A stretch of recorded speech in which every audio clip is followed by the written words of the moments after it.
ان الحمد للہ والصلاة والسلام علی رسول اللہ اما بعد۔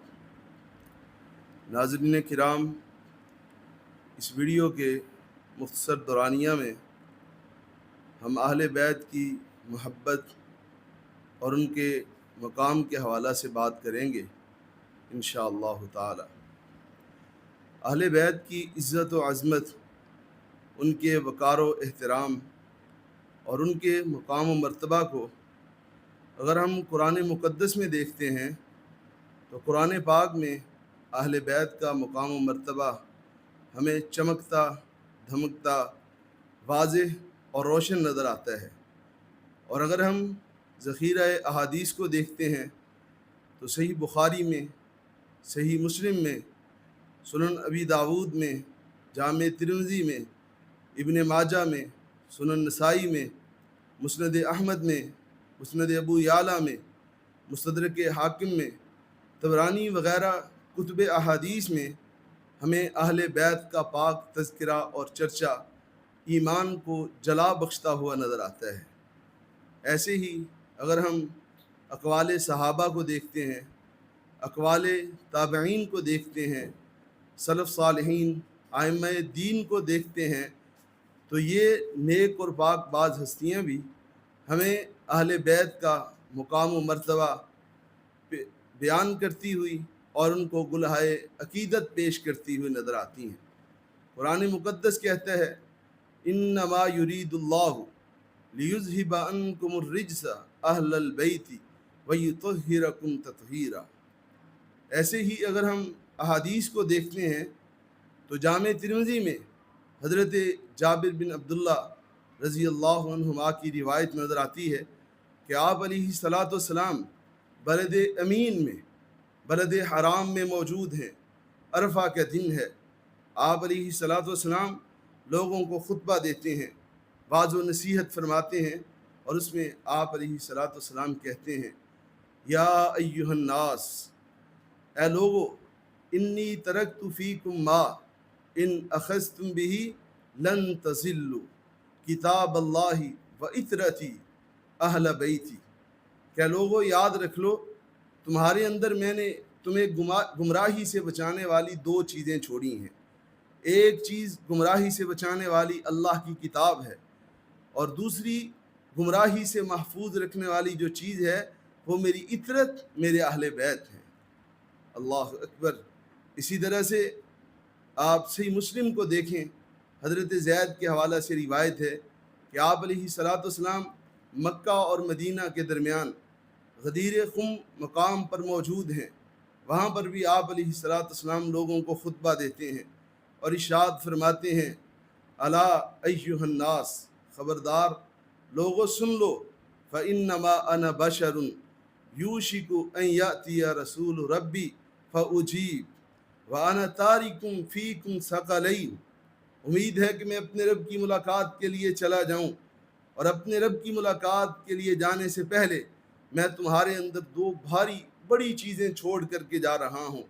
اولہما کتاب اللہ، ان میں سے پہلی چیز اللہ کی کتاب ہے، فخذوا بہ واستمسکوا بہ، اس کو پکڑ لو، اس کو مضبوطی کے ساتھ تھام لو۔ فیہ الہدی والنور، اس کے اندر سے تمہیں ہدایت بھی ملے گی، اس میں سے تم کو نور بھی ملے گا۔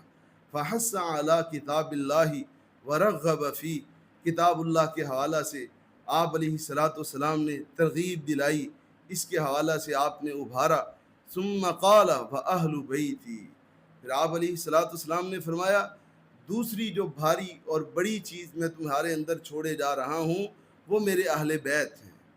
پھر آپ نے بہت بڑی بات کی، فرمایا اذکرکم اللہ فی اہل بیتی۔ اللہ اکبر، 3 مرتبہ آپ نے یہ بات کہی ہے، اذکرکم اللہ فی اہل بیتی، اذکرکم اللہ فی اہل بیتی، اذکرکم اللہ فی اہل بیتی۔ لوگو، میں تمہیں اپنے گھر والوں کے متعلق اللہ کی یاد دلاتا ہوں۔ مطلب کیا ہے کہ میرے گھر والوں کے حق میں اللہ رب العزت سے ڈرتے رہنا، ان کی عزت کرنا، ان کا احترام کرنا، ان کے وقار کا خیال رکھنا، اور ان کی حرمت کی پاسداری کرنا، ان کی حرمت کے پاس بان بن جانا، ان کی روایات پر عمل کرنا، ان کی توہین سے بچ کے رہنا، ان کے معاملہ میں اللہ کی ذات سے تم نے ڈرتے رہنا ہے۔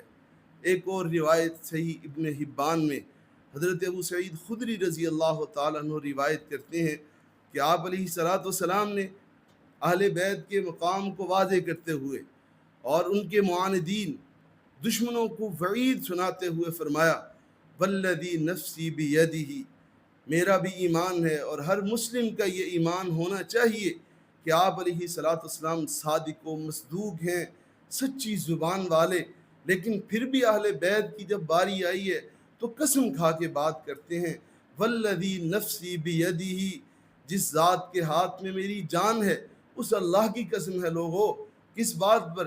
کہ لا یبغضنا اہل البیت رجل الا ادخلہ اللہ النار، کہ جو نصیب کا مارا، جو بدبخت انسان ہم اہل بیت کے ساتھ نفرت کرے گا، ہم سے بیر رکھے گا، دشمنی کرے گا، اس نصیب کے مارے کو اللہ رب العزت جہنم کی آگ میں داخل کرے۔ اہل بیت کا مقام بہت اونچا ہے، ان کی شان بہت بلند ہے، ہماری ان کمزور زبانوں میں سکت نہیں ہے کہ ہم ان کے مرتبہ کو صحیح طور پر بیان کر سکیں۔ بس اپنی بساط کے مطابق اپنے ایمان کے اظہار کے لیے جو ہم کہہ سکتے ہیں وہ حدیث پاک کی روشنی میں، قرآن کی روشنی میں، ائمہ سلف کے اقوال کی روشنی میں ہم بیان کرتے ہیں۔ سنیے آپ کے اہل بیت کی ایک جلیل القدر ہستی، شیر خدا حضرت علی پاک رضی اللہ تعالیٰ عنہ کا مقام۔ آپ علیہ الصلوۃ والسلام کا جو فرمان میں پڑھنے لگا ہوں یہ مسند احمد میں 19,302 نمبر پر موجود ہے۔ یہ بھی غدیر خم کی بات ہے۔ آپ علیہ الصلوۃ والسلام خطبے میں ایک بات کہتے ہیں، فرمایا، لوگو من کنت مولاہ فعلی مولاہ، جس کا میں مولا، جس کا میں دوست، اس کا علی دوست۔ اس کا آسان لفظوں میں مطلب یہ ہے کہ جس کو کالی کملی والے سے محبت اور پیار ہے، جو آقا کریم صلی اللہ علیہ وسلم کے ساتھ محبت رکھتا ہے، دوستی رکھتا ہے، اس کو علی سے بھی محبت کرنی پڑے گی رضی اللہ عنہ۔ پھر آگے آپ علیہ الصلوۃ والسلام نے اللہ سے دعا مانگی کہ اللہ معاملہ میرے علی کا ہے، معاملہ شیر خدا کا ہے، اللہ اور اس کے رسول کی محبوب ہستی کا ہے۔ اس لیے فرمایا، اللہم، اے اللہ جی، والی من والاہ، جو میرے علی سے محبت کرے، اے اللہ تو بھی اس سے محبت اور دوستی کر، وعادی من عاداہ، اے اللہ جو تیرے محبوب علی سے، جو میرے محبوب علی سے، جو میرے علی سے بیر رکھے، اللہ تو بھی اس کا دشمن بن جا۔ اللہ اکبر۔ امیر المؤمنین سیدنا علی خود بیان کرتے ہیں، مسلم شریف کی یہ روایت ہے، حضرت علی کہتے ہیں، لوگو والذی فلک الحبۃ وبرأ النسمہ، جس ذات نے دانے کو پھاڑا، جان کو پیدا کیا، اس اللہ کی قسم کھا کے شیر خدا کہتے ہیں، انہ لعہد النبی الامی الیہ، کہ مجھ سے اللہ کے نبی امی نے یہ وعدہ کیا تھا، اللہ یحبنی الا مؤمن، کہ علی سے محبت وہ رکھے گا جس کے دل کے اندر ایمان ہوگا، ولا یبغضنی الا منافق، اور مجھ سے دشمنی اور بیر وہ رکھے گا جو بد نصیب منافق ہوگا۔ اللہ اکبر۔ مومنوں کی ماں امی جی ام سلمہ روایت کرتی ہیں، کہتی ہیں، سمعت رسول اللہ صلی اللہ علیہ وسلم یقول لعلی، میں نے آقا پاک رسول اللہ صلی اللہ علیہ وسلم سے سنا، آپ علی کے لیے، علی کے متعلق فرما رہے تھے کہ علی لا یبغضک مؤمن، جس کے دل میں ایمان کی شمع جل رہی ہوگی، جس کے دل میں ایمان ہوگا، وہ مومن کبھی بھی تجھ سے نفرت نہیں کرے گا، ولا یحبک منافق، اور جس کے دل کے اندر نفاق کا کوڑ ہوگا، نفاق کی بیماری ہوگی، اس منافق کو اللہ اکبر آپ کی محبت سے محروم کر دیا جائے گا۔ یعنی علی رضی اللہ تعالیٰ عنہ سے محبت یہ اہل ایمان کا شیوہ ہے، اور علی رضی اللہ تعالیٰ عنہ سے نفرت وہ کرتے ہیں جن کے دلوں میں ایمان نہیں ہوتا ہے۔ اسی طرح سے آپ امی جی فاطمہ رضی اللہ تعالیٰ عنہ کے حوالہ سے روایات کو اٹھائیں، مقام و مرتبہ اوج سریا پر پہنچا ہوا نظر آتا ہے۔ حضرت عائشہ روایت کرتی ہیں حضرت امی جی فاطمہ سے کہ آپ علیہ الصلوۃ والسلام نے ایک موقع پر حضرت فاطمہ کو کہا تھا، الا ترضین، اے فاطمہ کیا تو راضی نہیں ہے اس بات پر، ان تکونی سیدۃ نساء المؤمنین، یا فرمایا سیدۃ نساء ہذہ الامہ۔ مختصر وقت ہے، وگرنہ اہل بیت کے مقام کو آپ دیکھتے کہ ہم بیان کرتے آپ کا ایمان بڑھتا چلا جاتا۔ صرف حسنین کریمین کے حوالہ سے ایک روایت آخر میں بیان کرتا ہوں۔ آپ یہ ان کے متعلق جانتے ہوں گے کہ یہ وہ ہستیاں ہیں جو آپ علیہ الصلوۃ والسلام کے پھول ہیں، حضرت علی کے آنگن کی بہاریں ہیں، یہ شان نبوت کے سوار ہیں، یہ جنتی نوجوانوں کے سردار ہیں۔ اللہ اکبر۔ آپ فرماتے ہیں لوگوں، الحسن والحسین سیدہ شباب اہل الجنہ۔ تو یہاں پر یہ بات بھی یاد رکھیں کہ جس طرح سے حضرت علی، حضرت امی جی فاطمہ، حسنین کریمین، یہ آپ کے اہل بیت کے عظیم افراد ہیں، ذو مرتبہ اور عالی شان لوگ ہیں، اسی طرح سے آپ کی باقی بیٹیاں، آپ علیہ الصلوۃ والسلام کے ازواج مطہرات، یہ سب بھی اہل بیت کے اندر داخل ہیں۔